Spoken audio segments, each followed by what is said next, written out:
umaga nga hihimayin pa natin lalo ang nagdaang botohan. Para po talakayin yan at bigyan na tayo ng mas malalim na perspektibo. Narito po si Dr. Froilan Calilong ng UST Political Science and Grad School Faculty. At ngayong umaga rin po kasama rin natin si Ginoong Eric Daniel de Torres ng UE Department of Political Science. Magandang umaga po sa inyo. Thank you, gentlemen. Thank you. Kayo po ba ay nakatulog na sa pagbabantay ng ating election kagabi? Oo. Ano po ang inyong initial reaction dito po sa nakikita nyo pong ngayon na top 12 na taliwas po doon sa mga senatorial survey tracker na binantayan din natin mula Disyembre? Well, the way I see it kasi, no, parang for the first time, medyo nagkaroon ng konting deviation, no, doon sa talagang track or trend. No? And I think this could be attributed doon sa medyo kakaibang political landscape na nangyari sa atin, especially the months heading into the election. And syempre, nandito yung mga endorsements that were made last minute, and I think that really made a big difference here. As well as sa akin, tinitingnan ko rin dito yung kapangyarihan talaga ng youth vote, which made it possible for yung mga ating former, yung mga liberal and progressive senators natin like Senator Bam Aquino and Kiko Pangilinan to make it to the Magic 12. Oo, kasi sinasabi nga nila more than 60%, no, binubuo ng Gen Z at millennials yung mga registered voters. Kayo po, sir? Kung makikita natin, ito yung sentimiento din ng ating taong bayan. Mapapansin natin na ito yung epekto ng magandang campaign ng voter education at saka awareness. Kung makikita natin, yung mga ini-expect na papasok dapat doon sa Magic 12, hindi nanggaling sa dalawang Tulfo, Willie Revillame. And these are basically personalities na consistent yung ibang mga NGOs, ibang mga voter education groups na kung saan kinakampanya talaga na bumoto ng tama at saka bumoto ng alinsunod sa programa at plataforma at hindi sa personalidad. Hindi po lahat ng senatorial ball sa admin slate ay nakapasok. Ano po bang ibig sabihin po nito sa pagdating na 2028 na election, no, sa rekomendasyon, no, ng Pangulo natin sa susunod na eleksyon na 2028? Well, sige, go ahead. because the midterm elections we always say is a referendum Yes. to the president's performance for the past 3 years, and the way we see it, mukhang nagtugma, no, yung mababang trust and satisfaction rating ng ating Pangulo dito nga sa lumabas na resulta nitong halalan. And I think moving forward into 2028, he really needs to consolidate even further yung kanyang political base so that he will be able to, somehow make a good running, no, heading into 2028. Pero the way we see it, may implication din ito, no, sa napipintong impeachment trial. Yes. Because the way we see it, may mga kinampanya ang ating ikalawang Pangulo na pumasok dito sa Magic 12. And this may change the political landscape heading into the impeachment trial. Kayo po, sir? So, malaki ang epekto nito by 2028. Of course, tinitignan natin may natitira pang 3 taon. Depende kung papaano mababawi at mapapataas ulit ng ating Pangulo ang kanyang political capital. Una, may epekto yan kung ganito pa rin yung numero niya hanggang 2028. Malaki yung magiging epekto niya sa kanyang i-endorso. Ikalawa, testimonya din ito na kung saan ang Vice President natin nag-endorso at nangampanya sa dalawang senatorial ball. So, kitang-kita natin yung political capital na ginamit ng ating Vice President na kung saan nakapasok sa Magic 12 yung kanyang inendorso. So, that also shows yung testimony na yung endorsement capacity ng ating ikalawang Pangulo ay nandyan, mataas din.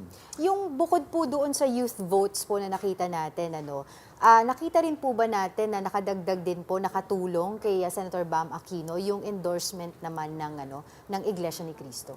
Well, definitely nakatulong siya kasi sa endorsement, dinala siya or in-endorse siya ng INC. Alam naman natin na saan ka pa makakakuha ng malaking base votes. At mahalaga ito, lalo na pag tumatakbo ka sa national elections, na at least makakuha ka ng 60 to 70% na endorsement na galing sa kanila, that's already your base votes or command votes. Nabanggit po ninyo, mga sir, yung endorsement ni VP Sara at saka yung kanyang lumalabas din na popularidad sa panahon ng kanyang endorsement. Pero kung ating babalikan, dumating na ang punto na bumaba bahagya yung kanyang ratings, right? Yung trust at performance ratings. Sa panahon ito, noong kanyang confidential fund issue. Alright? And then that time, inaasahan din ng iba kasi nga tuloy-tuloy din yung investigasyon at yung piecemeal na paglalantad ng mga pangalan doon sa nabigyan daw nitong sinasabing fund na ito. Oo. And that time, nanahimik si VP Sara if you observe, no? Kasi nga meron din siyang kaso na kinakaharap doon sa kanya sinasabi na umano'y pagbabanta. Anyway, so nung panahon na siya ay hindi naging masyadong aktibo sa media, doon ba inaasahan na sana na parang magiging hindi na ganoon ka bagsik ang kanyang endorsement until dumating yung arrest ng kanyang ama, si dating Pangulong Rodrigo Duterte, please? Well, kung mapapansin po natin, nagbago yung buong naratibo nitong 2025 na elections eh. Ang nakakalungkot, naging patungo dun sa awayan ng dalawang pamilya at hindi nagtungo dun sa plataforma at saka programa. Nabawi ulit ni VP Sara yung kanyang political capital dahil dun sa pagkaka-aresto ng kanyang ama. At itong makikita din natin, napansin din natin yung ibang PDP laban candidates, umangat doon sa survey na kung saan nanggaling ang kanilang boto talaga sa Mindanao. Nakitang-kita natin na reflective sa numero ni Senator Bongo at saka ni Senator Bato de la Rosa. Magandang test case na tignan halimbawa si Senator Tolentino. Ang layo ni Senator Tolentino ngayon dahil one, dati administration slate siya, nawala sa kanya yung botong inaasahan na manggagaling sa bloke ni na Senator Bongo at saka Senator De La Rosa. So, yun yung isang refleksyon na kitang-kita nating naiwan si Senator Tolentino. Maaring sabihin na po ng nakararami din na alam mo dito pinag-uusapan di politika. Kung ano yung tama, yun dapat na desisyon ng Presidente. Dito ho sa sinasabi nga daw pong umano'y arrest ng ICC na nangyari nga po na atin napanood. Pero sa usapin ng papalapit na ang halalan na ginawa ito, what do you think po, sir? Mali bang desisyon yun? Wrong timing ba iyon? Kasi nga, parang lumalabas na, sir, di ba? Ito ho ay malaking epekto kung ba't nagkaganito po ang kinahinatnan ng alyansa. Well, I really would like to agree with that, no? Na talagang medyo wrong timing siya. But at the same time, maaring ginawa nila ito, no, in order to silence din naman the former president. Kasi if he was not arrested, most likely he will be going around and he will be campaigning for for his slate as well. So maaring ginawa nila yon para dito. But then again, they I think failed to see on hindsight yung malaking epekto nito, yung boomerang effect nito sa administration. And that also because of the fact na itong administration slate na to is it's just a ticket. They're not even a coalition to begin with. So wala talagang commonality, no? So actually yung iba nga diyan dating mga supporters ng ating dating pangulo. So definitely may malaking impact 'yon, ano. Pero siguro mas magandang puntosan dito yung ating dalawa, no, particularly Bam Aquino and Kiko Pangilinan, ano, na sa tingin na akala ng iba, no, medyo nasa tail end dati, then biglang the bounce back was very evident, and I think this could be attributed to the fact that maraming mga kababayan natin maaring nagkaroon ng disillusionment or dismay doon sa dalawang factions, no, na nagbabangayan, the Marcos and the Duterte. So the third force was able to creep in, ano, parang silently, nandiyan sila nangangampanya, and then they were able to maximize yung panahon, ano, and they were able to make it dito nga sa mataas-taas na position. So, kumbaga, kasi nga, hindi naman din natin may tatanggi na mas kakaunti ang kanilang patalastas, di ba? Kakaunti rin ng resources para makapag-ikot kasi nga, dalawa sila at nagkakanya-kanya pamisa nga ng lakad, no? Pero, so nangangahulugan na sa inyong pag-aanalisa, parang itong awayan ng dalawang paksyon nakabuti para kay Senator Bam at Senator Kiko. Yes, because I think the Filipinos are also sick and tired already of divisiveness, no? Laging factions ang nangyayari. And so, yun nga, medyo hindi natin nakita yung third force, no, na nandyan lang. And then they were able to capitalize on that. Not to mention the issues na sinakyan nila. Diba? Ang mga issues kasi na sinakyan nila is all about the youth, no? Education. Kay Senator Kiko is more about food security, agriculture, na talagang pangailangan natin ngayon. So I think it resonated well with the public. Yung sundan ko lang yung tanong ni Manong about ads and commercials. And interestingly, kasi yung mga tao ngayon, because of yung lumalabas sa partial unofficial, nagtataka sila na malayo nga po dun sa survey. Hindi ko lang alam kung na-discuss na to kanina kasi nag-CR ako. Anyway, nakita ko kasi, nag-post kasi sa Pulse Asia, parang wala silang definite statement si Professor Ronnie Holmes. He just said na ito ang sources of info ng voters. Siguro parang hindi talaga survey yung sinasabi niya, di ba? Na when they decide. Number 1 is TV with 83%. And then you have radio and internet with 72%. And then you have family and friends. Ayon din yan dun sa ulat ng Bayan ng Pulse Asia. Ganyan ba kalaki talaga yung influential pa rin ba ang TV and then internet and then hindi na ba nga, dahil hindi na nga ba tinitingnan ng surveys, ganun po ba? Siguro si Dr. Froilan. Well, I think mahalaga pa rin naman talaga tignan natin yung appeal ng mass media basically because there are many places in the Philippines. So, let's face it, talagang may digital divide pa rin. Hindi ito pa rin talaga inaabot ng internet. And I think ito yung isa to sa nagiging batayan pa rin ng ating mga kababayan in coming up with a concrete choice, especially for these elections. But I think ang nakaganda rin dito sa kanila is the effective use of social media as well, and whether it's a good thing, it's a positive spin for them, or kahit kumisan medyo negative yung balita, the mere fact na napag-usapan, I think it gave them enough cushion or enough mileage.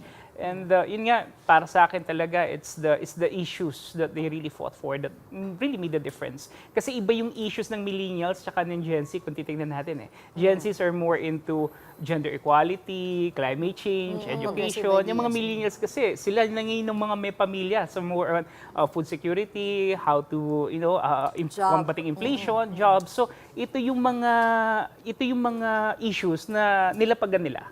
Kaya kung titingnan natin, binasa nilang maigi yung demographics. And we have 63% voters coming from Gen Z and millennials. So it resonated in a good result for them. Si Professor Eric, yung influence ba ng family and friends? Kasi binagbanggit din kahapon, yung interview natin, ang malaking factor din daw yung gano'n. Well, idagdag ko lang dun sa sinabi ni Doc Froy kanina, ang naging collateral dito yung mga kandidato ng administration. Kung makikita natin dun sa latter part, magkakadikit sina Manny Pacquiao, Benhur Abalos. Ang naging collateral because of that decision is basically the administration candidates. Nagkaroon ng alternative, and Kiko and Bam became the alternative because two factors. One is the personality of most of the administration state and lineup ng mga kandidato. Ikalawa, hindi kasi sumasawsaw sa issue yung dalawang kandidato. Third, nagbago sila ng approach. Kung mapapansin natin, yung naging approach ni Senator Bam at saka Senator Kiko, kahit binabash si Senator Kiko, naging effective kasi diretso na sila sa tao, which was the missing link nung 2019 na tumakbo sila.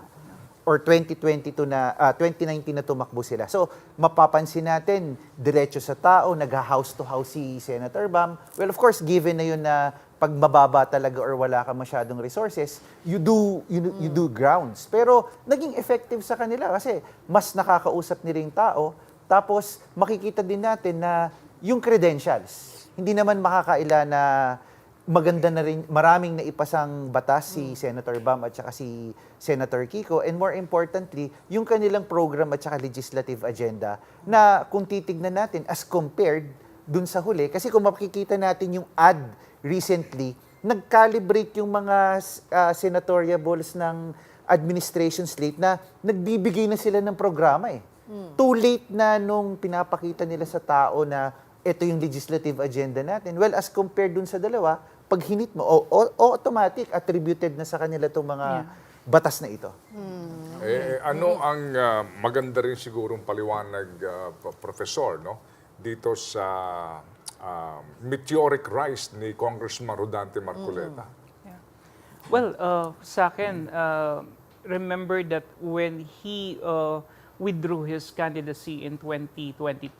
Meron naman talaga na siyang enough political cushion back then. Kanya lang last minute nag-withdraw siya. And maybe this was enough for him to test the water, so to speak, no? For him to be able to see kung meron talagang siyang kakayahan to mount a good run in these elections. And true enough, did. No? And mahalaga na nandun siya at identified talaga siya doon sa Duterte camp. Klarong-klaro. Klaro, no? very clear, no? And then at the same time, of course, the Iglesia ni Cristo vote is definitely An endorsement, no? the endorsement really worked for him. And I believe that I think the people also saw in him, no, yung kakayahan talaga to deliver. Because Rodante Marcoleta, let's face it, is somebody na kahit ano yatang issue or topic, kaya niyang sakyan, kaya niyang sagutin. Ano? So in short, I think this is a part of the voter literacy na for the longest time sinasabi namin dito nga sa media na bumoto tayo ng tama at talagang nakakaalam. Because it's high time that we have a Senate na maibalik man lang natin yung Senado kagaya ng mga panahon nila Jovito Salonga, Raul Manlapos. I mean, yung brilliant legal luminaries, no? And I think Rodante Marcoleta fits the bill, no? And siguro nga sa ating pagbabalik, magandang sagutin ito ni Sir Eric na hindi maitatanggi, mawalang galang lang, pag natuloy nga itong impeachment in July, alam mo na kaagad ang boto.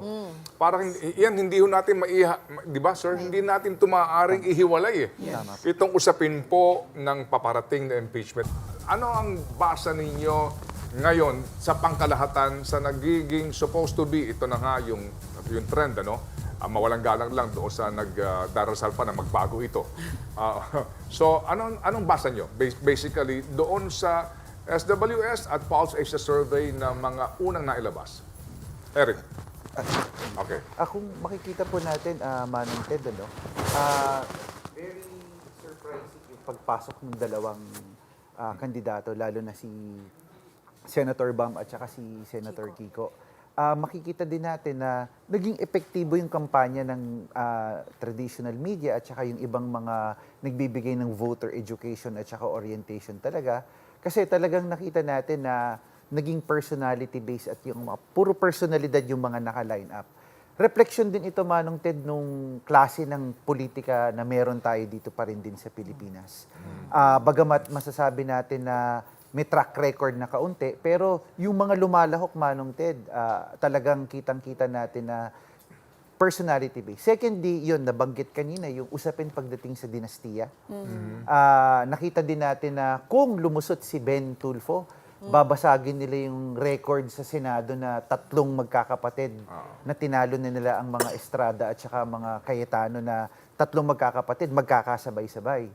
So, ito rin din yung nakita na panawagan ng ating mga kababayan na hindi na pahintulutan ito. Magandang balikan yung sinabi kanina ni Senator Tito Soto na i-operationalize yung dinastiya. Pero kung makikita natin sa mga pag-aaral at nakita namin ito, yung trend ngayon hindi na kasi vertical. Pag sinabi nating vertical, local at saka national. Ang nangyayari ngayon is horizontal. Yung nangyayari is nag-aasawa yung mga dalawang mabibigat na pamilya to expand basically their political clout in other areas. So aning sinusunod ngayon nila na pinupuntirya? Party list.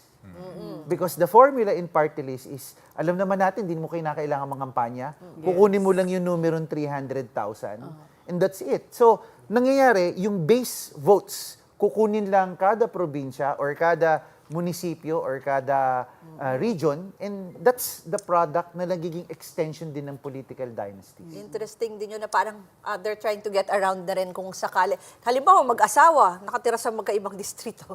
Di ba, may ganon. Pero tatakbo sila pareho ng congressman dun sa mag-asawa pero magkahiwalay ng Parang may ganon na silang paraan ng if ever lulusutan yung law na wala sila sa isang lugar. Ganon po ba? Opo. Magandang example po nito is Agimat.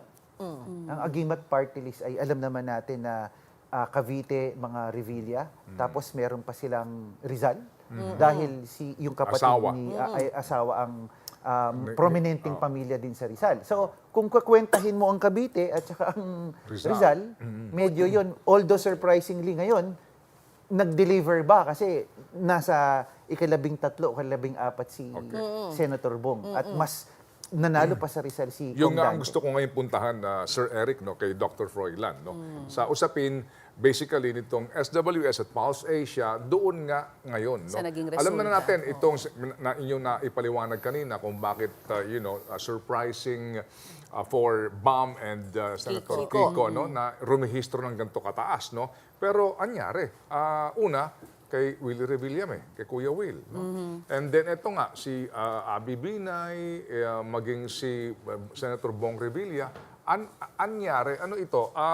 Sabi nga ni Tito Sen kanina, mukhang yung Pulse Asia at SWS ba? Kailangan Baguhin na magbago. yung methodology Oo. ninyo.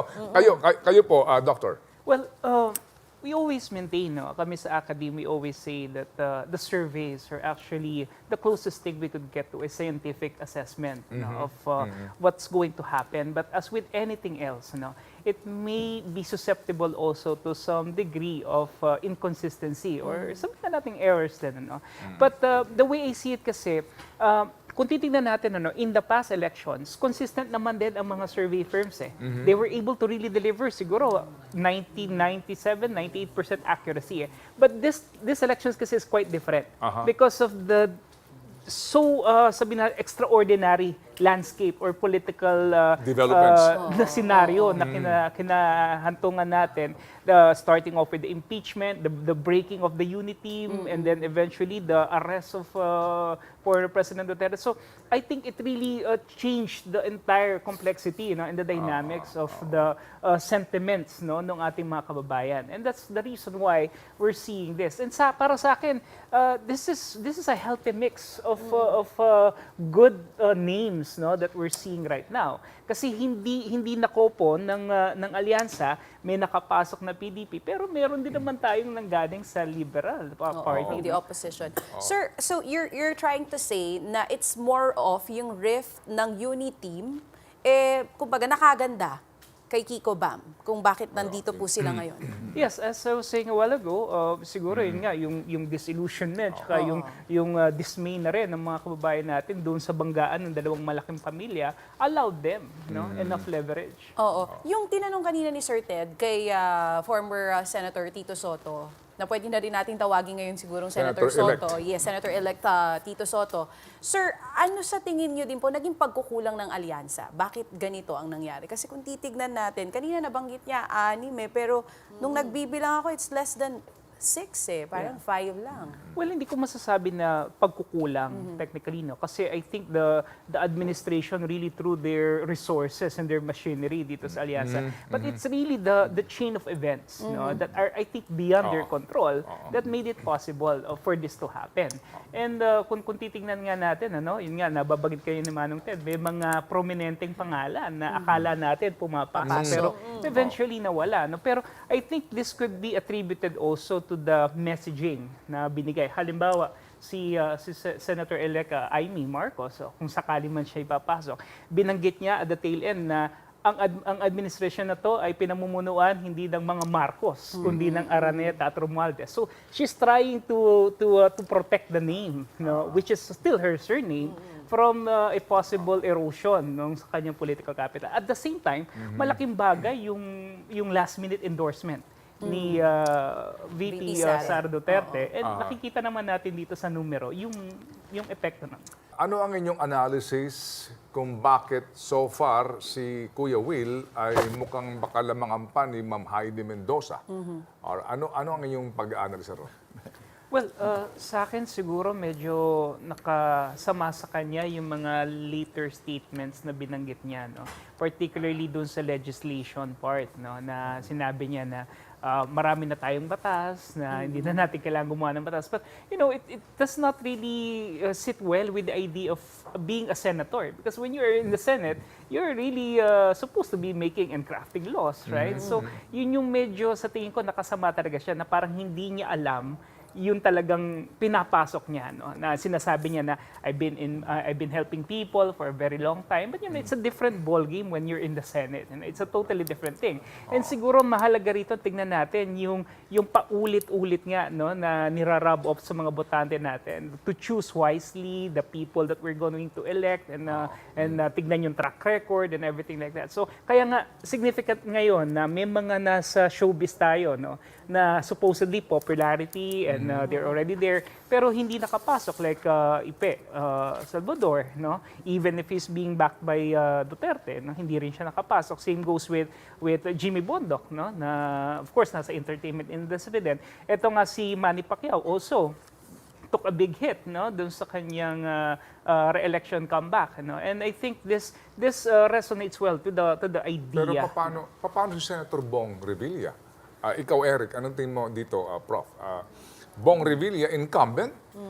And then last election, nakita mo naman yung kanya standing, di ba? And then sa mga survey, nagna-number 5 siya, no? Parang nasa safe side na siya. Pero anyari, ngayon, ika-14. So, yun, magandang pag-usapan natin yung Manong Ted, no? Nakita din nga yung point dun sa mga tao na kung saan nakita nila in terms of awareness at saka beyond being a celebrity, yung personalidad. Kasi kung titignan natin talaga yung lineup, sobrang personality politics nang meron tayo.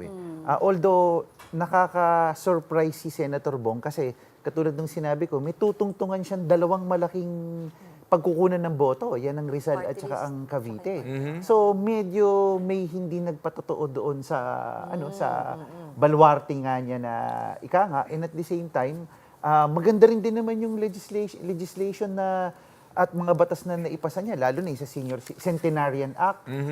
Sa kanya yun nanggaling. So, yun baka rin din kasi naka-apekto na sobra-sobra yung ad niya na kung saan walang sustansya na tama ang pinopromote mo. Kaya kung mapapansin niyo, 'di ba, yung una niya puro budots, 'di ba? Bandang huli may budots tapos nilalagyan niya na ng kanyang Yes, accomplishment. Para matanggal yung stereotyping na hindi lang ako artista o personality. May na-accomplish ako kaya pagdating ng budots nung ikalawang version na, nag-i-insert na sila doon ng mga accomplishments niya Pero which is hindi na highlight nung una. Pero bakit si Senator Rito Lapid ang tibay?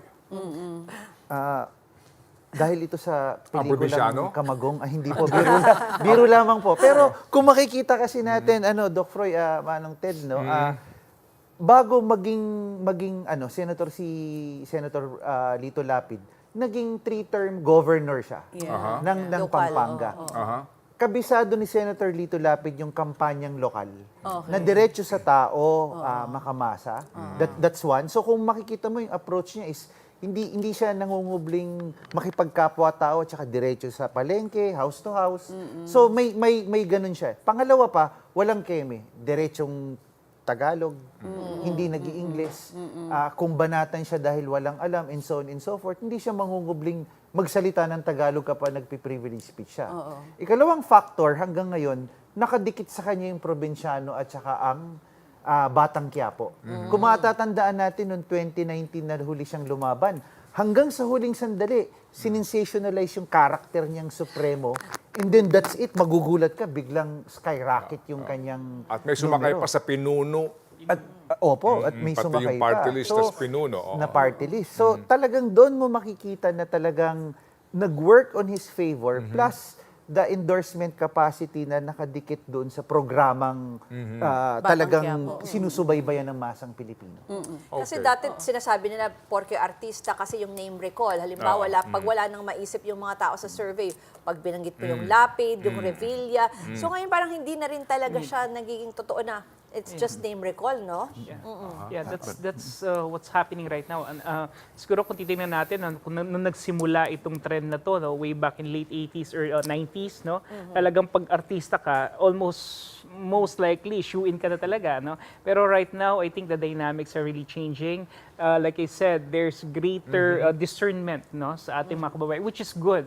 insofar as our democracy is concerned, na nakakatuwa yun. Ano? Lalo na para sa amin na patuloy na nagsasabi na ganito dapat ang tamang pagkilatis, ang tamang pagboto. This is a welcome thing for us actually. Balikan ko lang po yung sinabi ni Professor Froilan. You're saying yung ginawa ni Senator Lito Lapid na traditional way ng pangangampanya, which is yung bumaba sa mga tao, makipagkamay. Meron tayong mga hindi nakita dito na binuhos yung kanilang campaign online and social media. So we can now say na hindi rin talaga nag-e-effect lamang na social media ka lang at hindi ka bababa dun sa tao. DJ Chacha, kasi yung social media is just a means. Yes. At the end of the day, sa atin, sa kultura natin sa Pilipinas, iba pa rin din yung personal. May personal Very touch. personalistic, kaya makikita mo, napaka-effective na nakita nilang formula nung panahon ni former President Erap hanggang kay former Vice President Jojo Binay at binasag lalo na ni former President Rodrigo Duterte na talagang diretso sa tao, kampanyang mayor.